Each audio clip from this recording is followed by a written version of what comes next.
Did you ever imagine yourself being in a celebrity relationship? And I No, hate to reduce it to that, but yes, obviously, as people know, you and no, Common are together. No, you didn't. no, never thought. I thought. Now I ain't gonna lie to you. I thought I'd run through a few celebrities. You know what I'm saying? Just put them a little notch on my belt. Just keep it pushing. That's what I thought. Uh, Right. but also I'm like they kind of crazy and they kind of hoes, so I'm cool.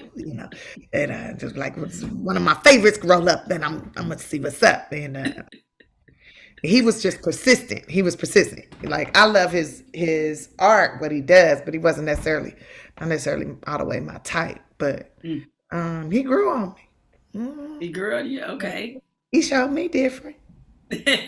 You don't know I what saw you you. like is.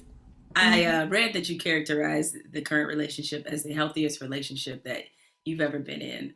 What is it about it that I guess feeds that part of your spirit that needed to be fed? Well, he allows me to be myself. Even if he can't tell if something is a joke or not, he asks.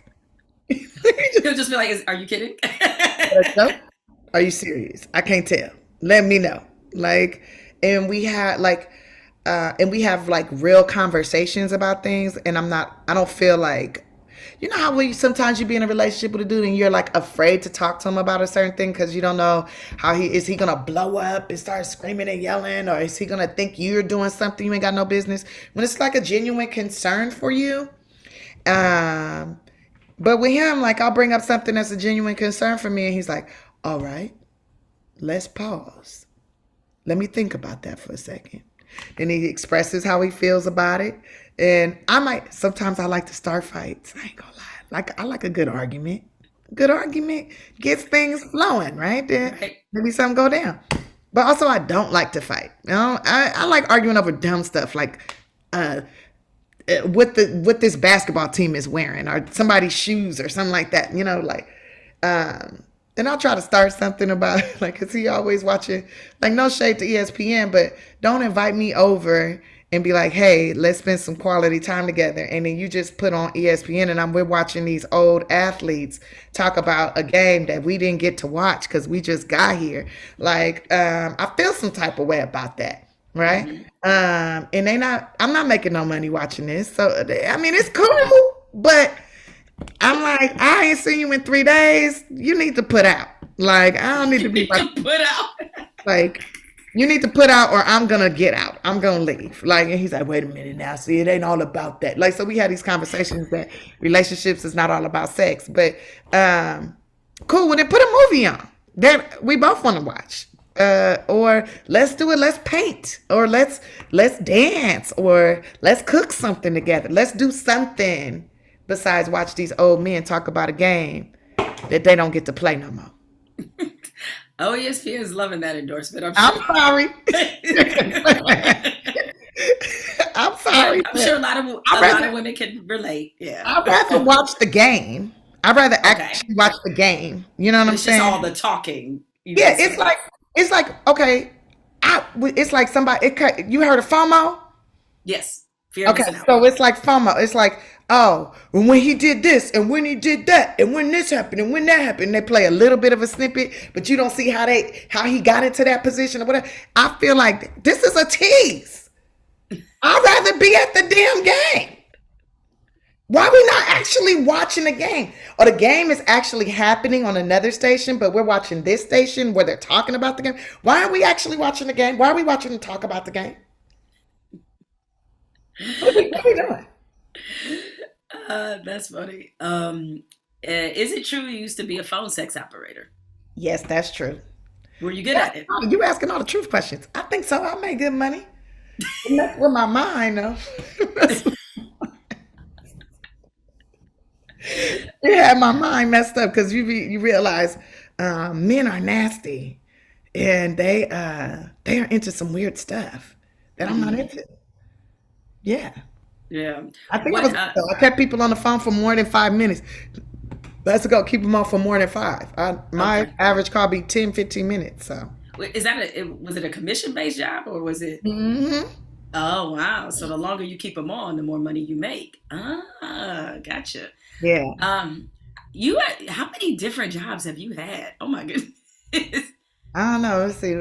So I was a sous chef for a little while.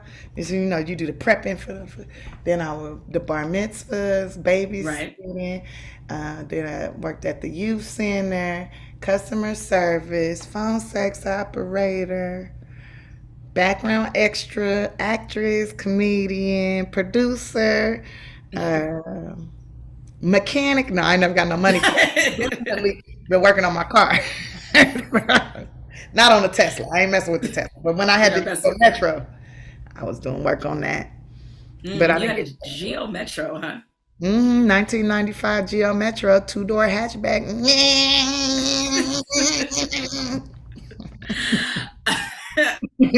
um, well, I mean, but that's probably has given you, especially with your upbringing and your background, that's probably given you a much different perspective on this industry. How is it? How is growing up the way that you did, and even struggling because I know you lived in your car at one point. How has Yeah. that helped you adjust to now that you can have anything you want, essentially? Well, I wish that was. I want to do Well, anything.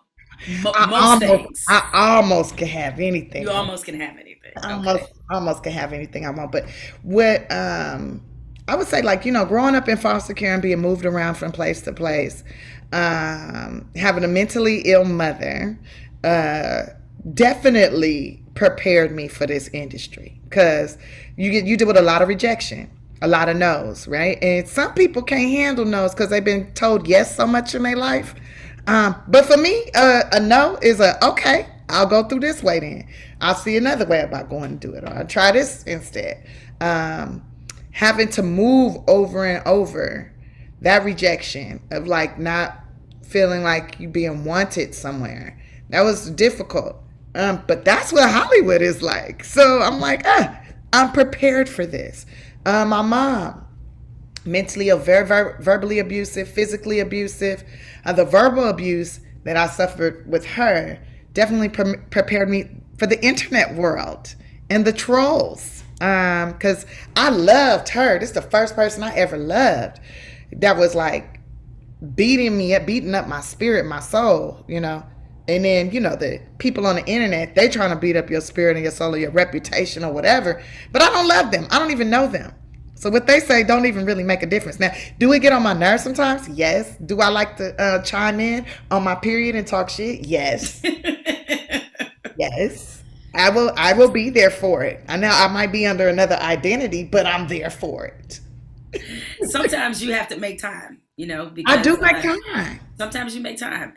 I think Listen, it's I think it's healthy to make a little time every month for the bullshit. correct. Because I don't think people realize that it's not that you're bothered by everything. It's that one those criticisms. It's only the 100,000th time you've heard it, and at some point, it's like cut the shit. All right, and you know It's you the don't want it's to deal with it.